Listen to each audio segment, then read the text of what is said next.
Hello guys, welcome to my channel Priyanka kitchen. আজকে আমি আবার একটা নতুন রেসিপি নিয়ে আপনাদের সামনে হাজির।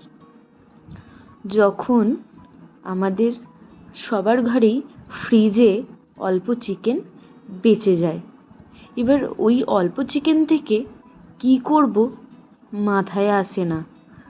তাই এই রেসিপিটি আপনারা দেখলে বুঝতে পারবেন আপনারা ওই কম চিকেনের কি করবেন।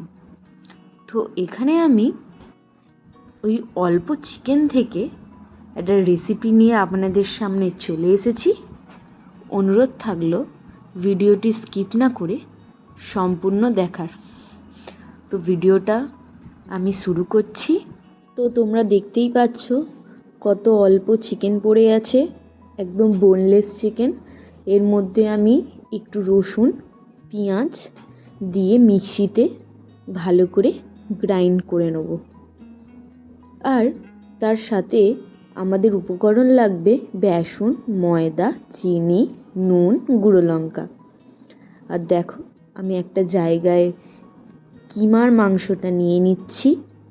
ব্যাস মিশ্রণগুলো দিয়ে দিলাম, দিয়ে কিন্তু আমাদের ভালো করে মেখে নিতে হবে।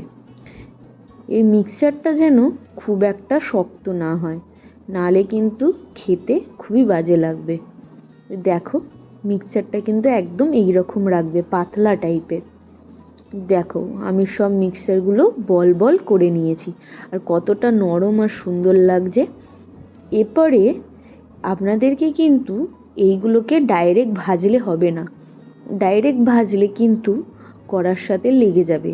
তাই প্রথমে আপনাদের এইগুলোকে জলে সেদ্ধ করতে হবে। ফুটন্ত জলে এইগুলোকে সেদ্ধ করে নেবেন, একদম ছেড়ে যাবে না। উল্টে দেখবেন বলগুলো ভালো মতো ওই আকৃতি সেদ্ধ হয়ে গেছে।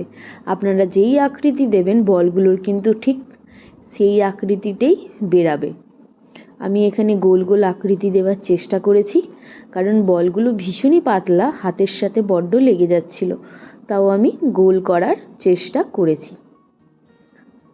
তো ভিডিওটি কেমন লাগছে আপনাদের অবশ্যই আমাকে কমেন্টে জানাবেন। দেখো বলগুলো যখন সেদ্ধ হয়ে গেছে, বলগুলো বেশি সেদ্ধ করার দরকার নেই, 5 মিনিটের মধ্যেই কিন্তু সেদ্ধ হয়ে যায়। আমি এবার তেলে হালকা সটে করে নিচ্ছি। এখানে আমি হালকা গোল্ডেন ব্রাউন করে ভেজে নিয়েছিলাম। দেখো কতটা সুন্দর লাগছে। ওইটুখানি চিকেন দিয়ে কতগুলো চিকেন হলো। আমাদের এখানে আমি বাদাম নিয়েছি, রসুন নিয়েছি আর পেঁয়াজ নিয়েছি। ভালো করে রিফাইন তেলে ভেজে নেব। ভেজে আমরা এই মিশ্রণটাকে আমাদের বাটতে হবে। তো আমি এই মিক্সচারটাকে গ্রাইন্ড করে নেব। এরকম করে খেলে চিকেন দারুণ লাগে। আর ফোড়নে আমি এলাচ, গোটা গরম মশলা আর শুকনো লঙ্কা ব্যবহার করেছি। আর এই তো গ্রাইন্ড করে পেঁয়াজটাকে আমি ডাইরেক্ট সরাসরি তেলে দিয়ে দিলাম। দেখো নিজে নিজেই কি সুন্দর তেল ছেড়ে আসছে, কারণ ওর ভেতরে বাদাম দেওয়া থাকে বলে। আর এখানে আমি সব গুঁড়ো মশলা ব্যবহার করেছি। এখানে হলুদ গুঁড়ো আর লঙ্কা গুঁড়ো আমি ব্যবহার করিনি। আর ঝালের জন্য আমি গোলমরিচ গুঁড়ো দিয়েছি।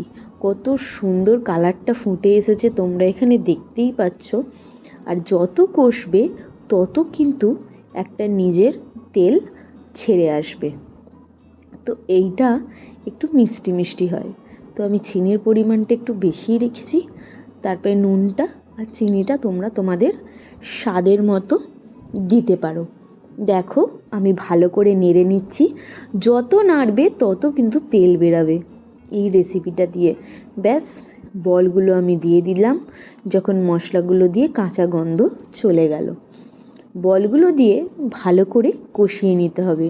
যখন দেখবেন হয়ে এসেছে, তার কিছুক্ষণ আগে ওপর থেকে কসুরি মেথি ছড়িয়ে দেবেন। কসুরি মেথি দিলে কিন্তু টেস্টটা আরও বেড়ে যায়, আর খেতেও কিন্তু খুব সুন্দর লাগে।